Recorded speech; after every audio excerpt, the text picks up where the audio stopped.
qualify traditionally for the grid on Sunday. I just feel like when you have this amount of anarchy with and carnage with the sprints and the SQs, as Hamilton said, it just didn't really mind. Well, it's fairly irrelevant. Yeah, it does. Good morning and welcome to the On Track GP podcast. It's good to be back. I feel like I've lived in this room this weekend. Literally. It's been a great weekend. Austrian Grand Prix. Yeah. Done and dusted. We're going to look ahead at some point as well for Silverstone. Very excited. We are going to be at Silverstone, aren't we? You're there Wednesday? I am there Wednesday, actually. I'm really looking forward to it. I've never been to the track before. Me too. Which is crazy. I'm super excited. But before we talk about that, we have to talk about what happened in Spielberg this weekend. Now, of course, Max Verstappen taking his 5th win at the Red Bull Ring. Perez had a great comeback, coming from 11th to 3rd, getting that P3. Really great battle with Carlos Sainz as well in those final laps. Leclerc back on the podium for the first time since Baku, taking P2. We had a Hülkenberg early retirement, and there was contact between De Vries and Magnussen. So, where else should we start other than track limits? Apparently, there is a thesaurus of track limits, a dictionary of a Harry Potter book of track limits that were broken over the weekend. Do you want to guess the number of track limits? I'm gonna guess, but I was told. Oh, okay, all right, you were told. So I'll just tell you then. Got him. Okay, so it was revealed that the FIA had been subject to reports of over 1,200 possible track limit breaches over the course of the 71-lap race. 83 lap times were deleted as a result of this. Astonishing. You just gobsmacked, speechless. Do you know what? When I first heard this number, I was like, this is over the whole weekend, and even that is insane. Like, that's a stupid number. We don't even get that some weekends, let alone that many. But for that to happen in a race, I mean, what did we even watch? Does any of it even count? Does the race even still, the points even still get added on? Like, what? Well, there was a lot of things that went on after the race yesterday. So Aston Martin basically decided to launch a protest over the race results. I mean, they didn't have a great race themselves. They didn't have a brilliant weekend. With nothing to lose. They just thought, why not? Let's go on. Let's just do it. They provided evidence of other drivers crossing track limits that were not reported. And we saw very early on in the race yesterday, Lando on the microphone saying to the team, Hamilton, he's in front of me, he's going off track limits. And we saw Hamilton bitching and doing the exact same thing all throughout the whole race on Perez and everybody. Sainz, Ocon, Hamilton, Tsunoda, Gasly, Sargent and Albon all got penalised for track limits. Ocon picked up 5 seconds for an unsafe release, and De Vries as well for contact with Magnussen. After, of course, Aston launched their protest, it was upheld. The results were reflected, and then the final order was essentially changed. And the FIA did note as well that it was suggested to circuit organisers to install a gravel trap at turn 10 in order to rectify the issue for the future.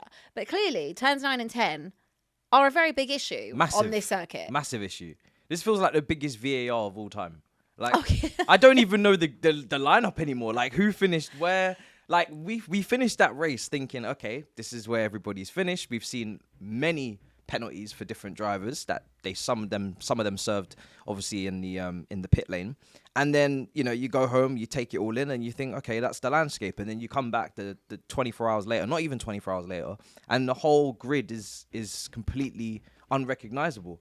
This just happened so much in F1. It feels like the results is never really the true reflection of what's happened. Like, I can't count the amount of times I've come back onto set and I'm like, oh, he's not in this position, and he's moved, and he's gone there, and he's gone there. So I guess you've got the final grid. I have. I've got it up here. There is no change to the top 3. Max still pole P1. Yeah. Charles 2. Sergio Perez 3. Top 3 didn't change. What did change though was Carlos Sainz, who had a really good weekend, had a great race as well, battled really hard with Sergio Perez, and arguably should have been driver of the day. He did finish originally in P4, but he got, I'll tell you exactly what he got, because there's too many to actually read off the top of my head. Carlos Sainz, 10-second time penalty. Wow. So because of that time penalty, he was demoted to P6, which meant Lando moved up to 4th. Fernando Alonso moved up from P6 to P5, and Carlos Sainz ended up P6. what was interesting though as well, not from a Ferrari perspective, but Lewis, who was on the radio the whole time, to the point that Toto Wolff had to actually jump on and say, just shut up and drive. Let me guess. Just drive the car. He was actually demoted from P7 to P8. So it didn't really benefit anyone other than Lando, George and Alonso. Yeah. I mean, I feel sorry for Sainz because I remember saying that Sainz deserved a podium, really. The way he drove, he was contender for driver of the day. I think Lando got it in the end, but Sainz was brilliant. He had the best overtakes, fantastic attempt to defend Perez. Obviously, you know, tried as much as possible, but just couldn't keep it together because the pace of that Red Bull it's a rocket ship. And really, Perez, I'm going to give Perez this credit because he did have a good race. He had a very good race, but this is where you expect Perez to be every week. You haven't done your line. Keeping Checo in check. Thank you. Perez patrol. That is what this was. I think we should just have a weekly segment of keeping Checo in check. And to be honest, it worked. It did work. It did work because he stepped up his game. He came up from 15th all the way up into the podium position. So fantastic. That's what you expect from Perez in that car. But yeah, I feel sorry for Sainz a little bit, and I never really. You know, I've been quite hard on Sainz as well, and Ferrari in general, because they have underperformed this year. But yeah, Sainz really did deserve more than he always gets a penalty. I feel like he's got really bad luck. Yeah. I can't lie. That one was unfortunate. I didn't see that coming. I'm not gonna. No, I didn't see. But I'm happy for Lando though. Because Lando obviously as well had a great drive. And also he's dragging this McLaren. I know it has had very much so, but he's dragging that car to be in and amongst it at the top of the grid. So credit to him. I'm going to walk you through all of the other penalties. So we had Carlos all 1,200. we had Carlos Sainz with a 10-second time penalty. Lewis Hamilton, 10-second time penalty. Pierre Gasly, 10-second time penalty. Alex Albon, 10-second time penalty. Now, Esteban Ocon, now this is quite funny. Esteban Ocon picked up a 5-second, a 10-second, a 5-second, and another 10-second. So a 30-second. Is that 30 seconds? 10, 20, 30. 30-second time penalty yesterday. It was just not a great day for him. Logan Sargent, 10 seconds. Nick De Vries picked up a 10-second and a 5-second. And Yuki Tsunoda with a 5-second. So Sainz dropped to 6th, Hamilton to 8th, Gasly to 10th, Albon to 11th, Sargent to 13th, Ocon to 14th, De Vries to 17th, Magnussen to 18th, and Tsunoda to 19th. So, all in all, just gobsmacking. I don't remember this ever happening before. I don't either. And I don't remember this happening to this magnitude on this track. So I don't know what's happened, if there's been a change at this corner or what's happened, because I don't remember anything like this. But what I do think is that the drivers, I wouldn't be surprised now if when they do go up on podium and when they do celebrate their performances and they go to hug their team and, you know, at the end of the race, in the back of their mind, they're like, is this really reality? Or am I going to find out very soon that I need to hand over my trophy to another driver? I remember it happening quite a few times on the podium where someone's taken third place and they actually now have to go and give it to someone else. I think Alonso, didn't it? Alonso got a trophy when he wasn't on podium during the actual event. So I don't know. It's just, for me, they need to sort this out. Like, it can't keep happening over and over again. It is kind of killing the vibe. The one thing I would say is that, I mean, obviously some drivers managed to avoid going out of the track limits. We saw on Friday that it was a very big problem for Checo. And of course he ended up where he was on the starting grid. But do you think it's because of the lack of practice? Obviously it was a sprint weekend, so free practice was kind of cut short. Yeah, I mean, this is why I don't like practice being cut short, because I do think it's mandatory and it's actually more important than obviously the money makers will make it, because obviously it's not something that people watch. You know, viewership for practice is quite low. Even on a, you know, when people are going on in person, you know, you can see quite a few gaps, and that's understandable, but it's still integral. For me, I think it's not solely down to practice. I think it might be tire deg as well. Obviously, Red Bull were able to manage the situation. Perez, he got a serious warning from Horner, you know, over the weekend that you need to seriously keep that car in between the lines. So I don't know. I think it, when some people can do it, then it is an example to everyone that it can be done. But it was quite clear on team radio from Hamilton that he was like, listen, I can't keep the car together in that part of the track, because my car is just it's just finished, it's done. So I don't know. I feel like the more you push and the more fighting you're involved in. Like Max is never really going to go out of restrictions because I feel like he's in his own race. He's not under serious pressure. He doesn't have to push as hard. But for these midfield battles, you're literally pushing to the max, pardon the pun, to the limit every single lap constantly, and you're trying to find every single inch, every single little part of the track you can to get that little speed advantage, especially if there's DRS trains, which there were so many as well. So I feel for those drivers that are just trying to push to the max, and obviously then they are going to potentially go out of the line. So well, we'll have to see what happens next year at Austria if that track... Big change needs. Yeah, if that track is changed. A good weekend, though, for Ferrari. I know it's a little bit sour now with the Sainz demotion, but good weekend for Charles, P2. Clearly the upgrades that they've had have worked. It's made them definitely more competitive. Yeah, no, 100%. I think the key now for Charles and Ferrari is just a bit of stability and a bit of consistency. Now, the confidence levels must be really low because let's not forget this time last year they were in a title race. They started off the season really strong. They looked like one of the fastest car potentially. I think Red Bull at the start of last season were having some issues as well, reliability and whatnot. But Ferrari looked really strong, and I was hoping they would kick on and continue that momentum. But it never happened this season. They've had strategy issues last year. This year, it's just been, I think everybody's been at fault. I've seen a lot of individual mistakes from Leclerc, pushing in parts of the track he shouldn't and skidding off, Sainz as well.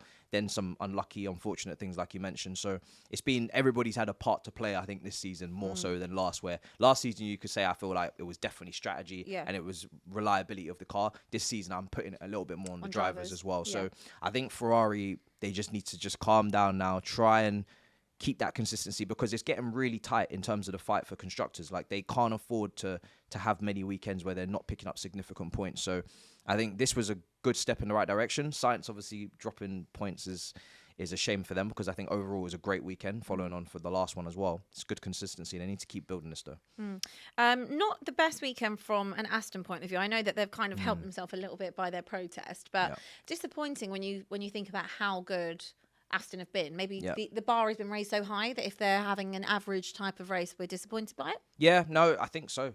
Aston Martin are now in that position where we put them just with Mercedes and Ferrari. So I'm expecting speed, I'm expecting pace. And I think this weekend, when I see Stroll out-qualified Alonso, I was like, what's going on here? There were some little battles between these two. Yeah, there were battles. And I thought at one point, I was like, are they gonna have a clash? But I just think with Aston Martin, they're overperforming so much to what we expected, because I didn't see this coming. I knew that there was heavy investment and that they were very serious about breaking and bridging the gap between, obviously they were behind Alpine last year. Now Alpine and Aston Martin don't even talk. They don't even have they don't even sit at the same table. So they've made massive strides, and I think they're gonna have the odd race here and there where maybe they're not what we expect them to be, but overall they're still having a really, really strong season. If they even in the constructors break if they get ahead of Ferrari or Mercs or anyone, that's a massive jump, and then they can kick on again with more. Well, they're not too far off the Mercedes, who was second in that constructors. I'm worried. Yeah, you should be. As a Mercedes fan, what did you kind of make of this weekend? George Russell didn't have a great weekend. Lewis qualified fairly well, but again, the race itself. Do you know what is with Mercedes?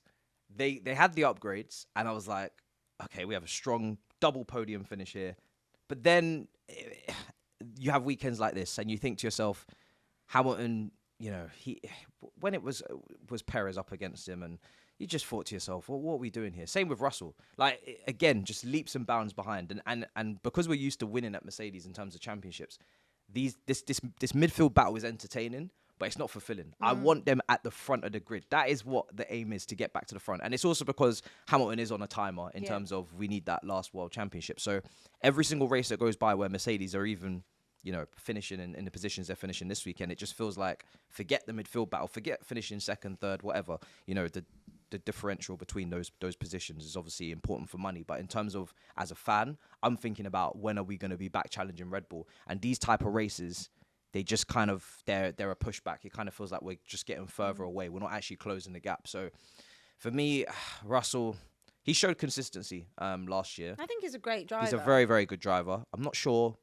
if there's an issue. Maybe he's having troubles now with the car. I'm not sure, because it is a bit of a drop off. But I think it will be fine. I just think we just need to see serious improvements. I think the pressure is more on, unfortunately, the team in terms of upgrades and just continuously improving the car, because I don't think anybody can dispute that Hamilton and Russell are two very, very good drivers, like some of the best drivers on the grid. So when you've got you got a high potential driver and you got a top experienced driver like that, we've seen what happened with Alonso this season. Once you give him a car that's actually serious, he's right back up at the front of the grid again, and he's been away for years. So I just feel like Mercedes are under serious pressure to just get a serious car. Yeah, well, it's been a few years now that they've struggled with the porpoising and the side pod, and everybody knows that they've had ongoing issues. So I think obviously they're going to have the upgrades and maybe continue to make upgrades and changes, but I think that it's really going to be maybe going into next season when we see if it's been implemented well and if this car can actually start to challenge again. Because I feel like do you think he's going to get that other world title before he retires? I'm worried. You don't look confident. I'm not confident. Do you know what it is? I'm not confident because Red Bull, I've seen eras of dominance from Red Bull before. I was when Red Bull had their initial dominance with Vettel and Webber was a second driver, and he won 4 championships in a row. That was me getting into Formula One then. And I remember it, and you couldn't touch them. And this does feel similar, if not the same. And once Red Bull kind of sink their teeth into a way of working in a car, and they've got their rhythm and their flow, there is no stopping them. And you can see it in this season. The odds, what are the odds of them even not winning a race at this point? It's going to take something miraculous, and it's going to take their own mistake for them to not win. 100%. It's not going to be anybody else. Even Verstappen coming from the back of the grid, and coming all the way to the front. We see Perez, once he's focused and at his game, he's 15th all the way up to podium. So for me, I can't see how this Red Bull stops in the next couple of years unless there are massive changes from the rules and whatnot, the regulations. Obviously, Toto Wolff is going to be banging down the door for the FIA. It is hypocritical. It is extremely hypocritical. It is hypocritical. But we do see a lot of hypocrisy. But keep banging on the door because it's all we've got. I'm not going to lie, it's all we've got. But yeah, I'm not confident that there's another title coming. I'm just hoping, praying. Really, that's all it is. It's a big weekend. Obviously, it's Silverstone this week, so we've got 2 British drivers in George and Lewis. They're going to want to be doing well in front of a home crowd. Also, Lando being a Brit. Yep. It's been a good weekend for him. The upgrades have definitely worked for McLaren. I think you can see the difference between the car Piastri's in to the car that Lando's in. Yeah, it's the same at AlphaTauri, isn't it? It's You have to do that though. I think when we spoke about it before, we was like, listen, I would love to see what De Vries and Sargent and what these other guys could do with upgrades. But if you're a team and you're making that decision, you have to give it to the best driver. And Norris is clear of Piastri. So for me, I'm happy to see Norris. And I think with Silverstone, the best I can hope for is maybe just a British driver on the podium. Yeah. No one's going to win that race at all. Verstappen is going to clean up, I'm sure. And even Perez, if he gets his confidence back now from this one, I'm sure he'll be on the podium again. But if we can get one British driver on the podium, the crowd will absolutely love that as well. The atmosphere will be ridiculous.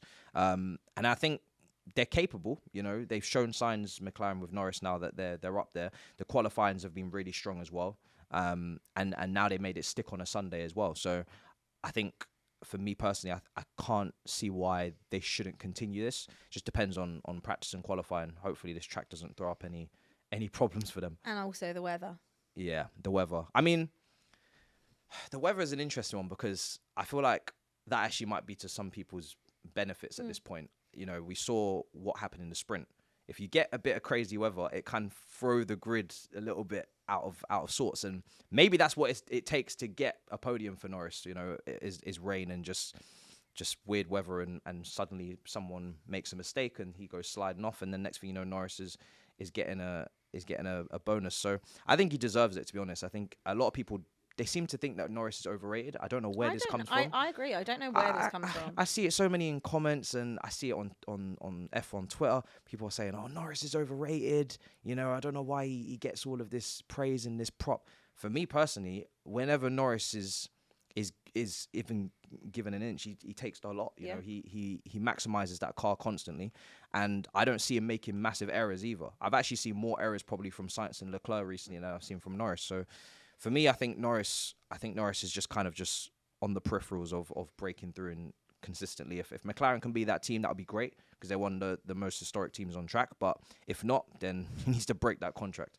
We need to find him a team where they're consistently up there. I totally agree with you. I got ripped for it the other day, and I don't know why. I mean, I think he's a super talented driver. I think any team would be lucky to have him. 100%. As a first or second driver. So I think that we'll definitely see a move for him. Whether that comes before or after the contract is up, I don't know. I think it's still running till 2025, I think. So, but we'll have to see. But he's a great driver, and it'd be great if a British driver can get on the podium this weekend. 100%. Right, before we move on to this weekend, Alex Albon, another really good race from him. He did get a penalty, didn't move in position. I wanted him to finish within the points, just missed out P11. Yeah, I think he's one of those drivers that when I was looking at coming through the Red Bull ranks, I was thinking, is it too much too soon? There's a lot of pressure when you get put into Red Bull. It's happened with Kvyat, it's happened with Albon, it's happened with, obviously, Danny Rick was superb in the Red Bull when he was winning his races, and at his peak performance, Verstappen's gone through there. But they got a great program, Red Bull. They always have talent coming through. Sometimes, and it was Toro Rosso previously, but when they are propelled up to the main team, and you got Christian Horner on the pit wall looking over his shoulder, and it is a lot of pressure because that team, they don't take any liberties. Like you can see even with their pit stops, Verstappen's doing a pit stop to try and get fastest lap, and I'm thinking, they'll probably do a 2.9, 2.4. Yeah.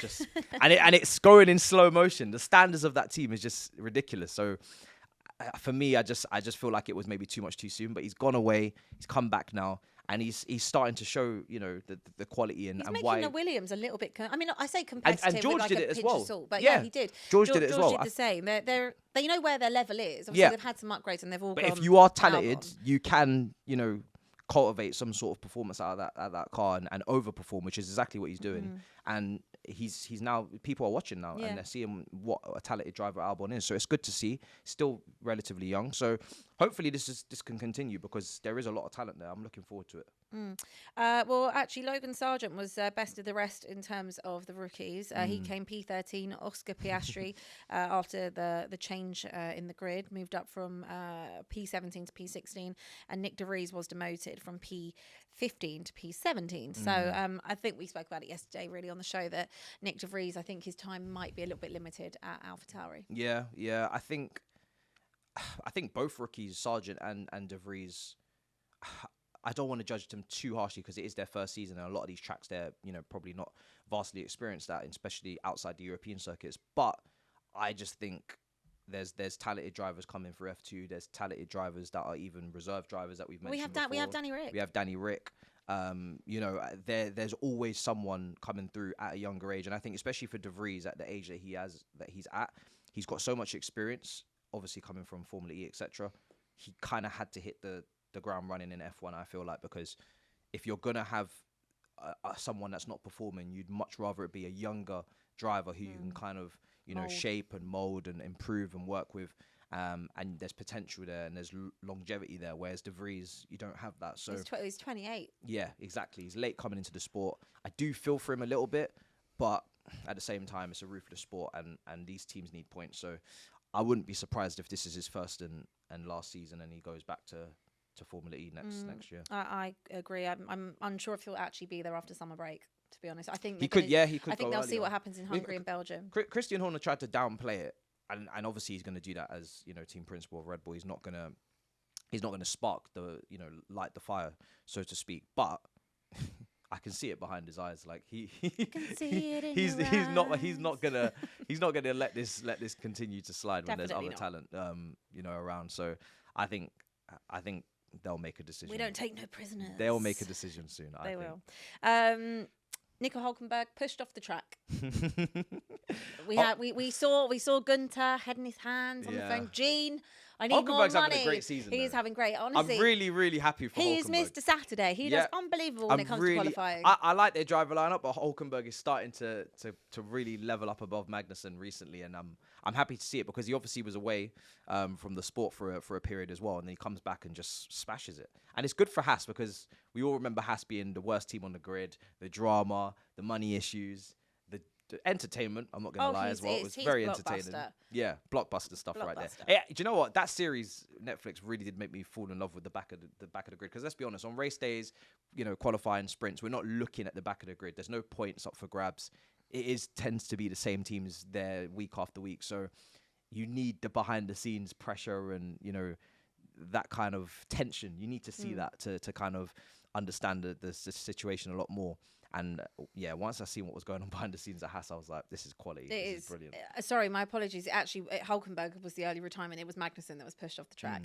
But even still, he didn't have a great weekend, Kevin Magnussen. But Hulkenberg, I'm very impressed with him. I think I mean, I know it's unlikely they're going to get any type of podium, but the way that they do qualify, if they could get the car to just be a little bit more consistent during races, because I feel that they do get themselves, especially Hulkenberg, in good positions during races, and then maybe it's a strategy thing, and then they kind of lose the place they're at and fall down the pecking order. But I think that they have got potential there to keep finishing within that kind of 7-8 mark. I think the problem is for them is that there's so many, like Alpine they can be a quick car as well. Yeah. There's a lot of competition. I feel like because that midfield battle, or not even a midfield battle, because that battle behind Red Bull has grown now, because we've got an extra 2 cars in Aston Martin, even if you have a strong Saturday, you've usually got a few underperforming guys from qualifying behind you that are expected to overtake. We had Russell, we have Perez, we've got the Alpines. To be fair, Russell didn't do much. Russell didn't do much, but he has to be doing more, and he should be overtaking these guys. So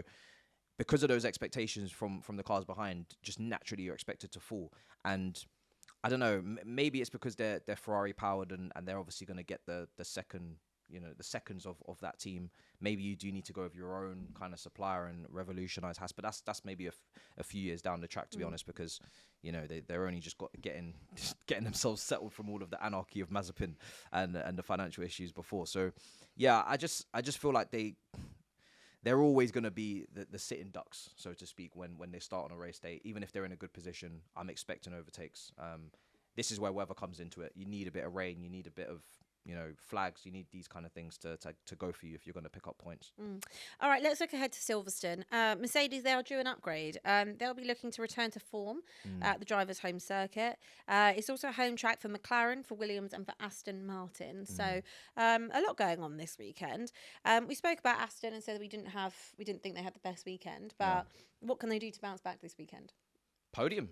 Let's get back on the podium if you're Aston Martin, because that's where I expect them to be now. Like that's where we predict them to be, especially Alonso. I think Stroll gets his criticism mainly from me, but Stroll gets his criticism. He just needs to keep tugging away and continuously trying to get closer to the podium to try and overall for the constructors score serious points for that team.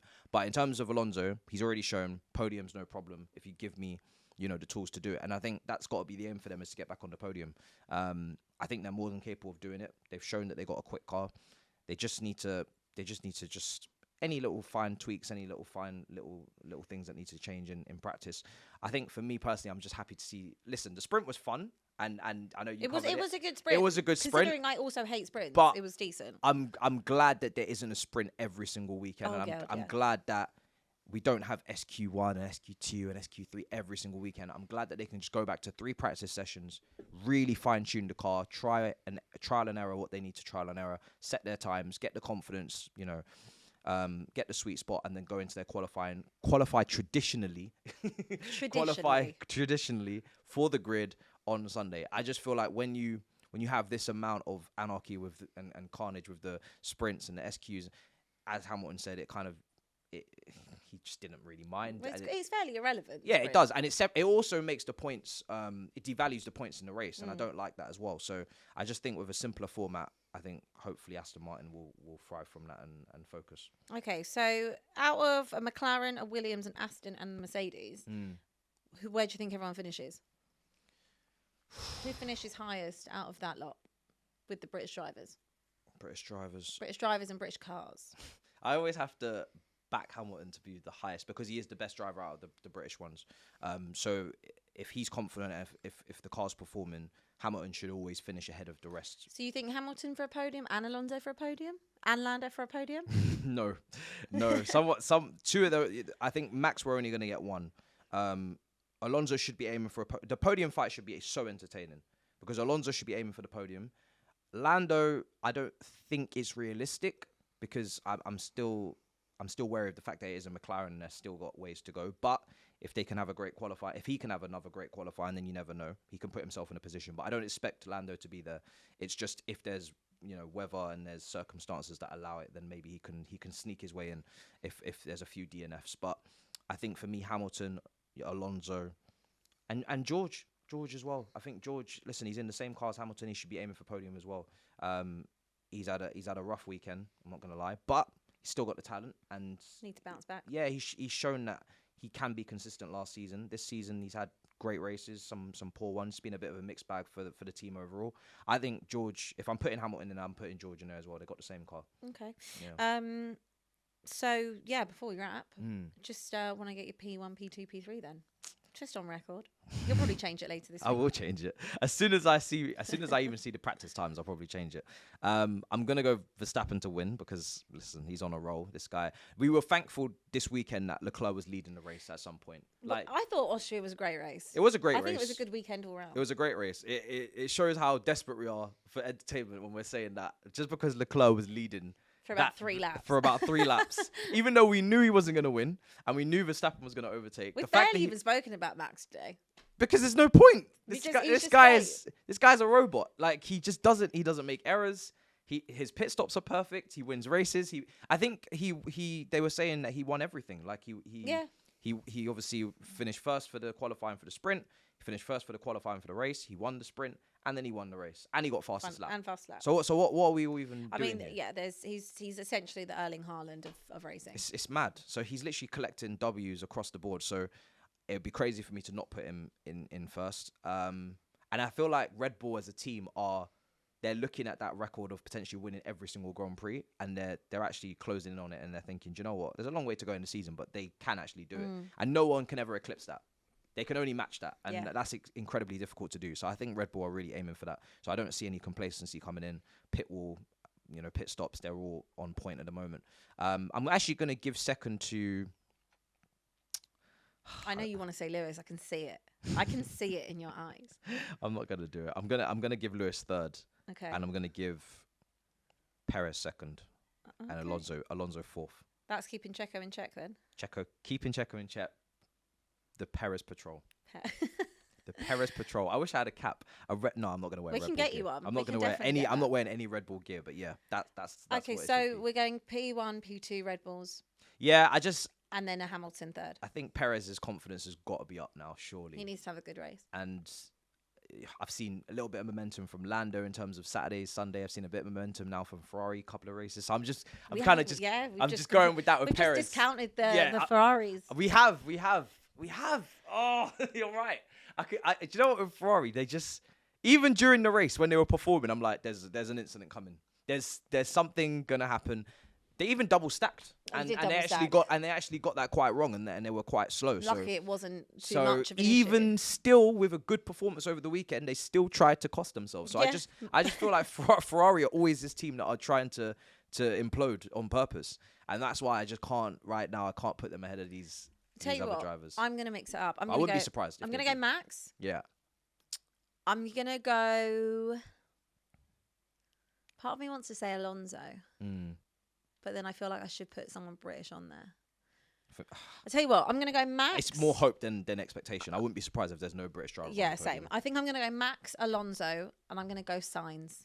Because I think that he is going to be so wound up from what's happened. He will be. And that's for sure. He had an absolutely brilliant race. Yeah. And he was really robbed, to be honest with you. I thought he actually deserved to finish P3 instead of Perez. He did. Just because how good the driving had been. But it's tough then you could argue... Perez did deserve P3 as well. No, he did, 100%. And I'm a very big Checo fan. Obviously, I'm a Red Bull fan. But I've just felt like Sainz has had so much criticism. He has. And, like, he drove so well. But then you'd argue and say, well, we did let Perez overtake him in the end. Like, do you think Lando getting driver of the day was fair? Yeah, I think it was a really... I feel like Sainz was... I think it was a difficult one. Sainz, I think it was close to call. I'm not going to lie. In my head, I was thinking Sainz driver of the day. I thought Sainz had a great weekend as well. The overtakes, the defending. Great in qualifying, Perez. Great in the sprint. But I think if he wouldn't have... It's because Lando's car is weaker, so... Yeah. But I think that the fact that it went to Lando is fine. I was happy with any of the 3, Perez, Sainz or Norris. Yeah. But yeah, in a way, like I want Sainz to get a podium because I think he's been through it a little bit. Some self-inflicted this season, but he's had some harsh penalties as well. I think he deserves a bit of a break. Yeah, no, I understand. I hear that. That's my top 3 for the weekend. I'm sure we're both going to be Completely way wider wrong. than Mark.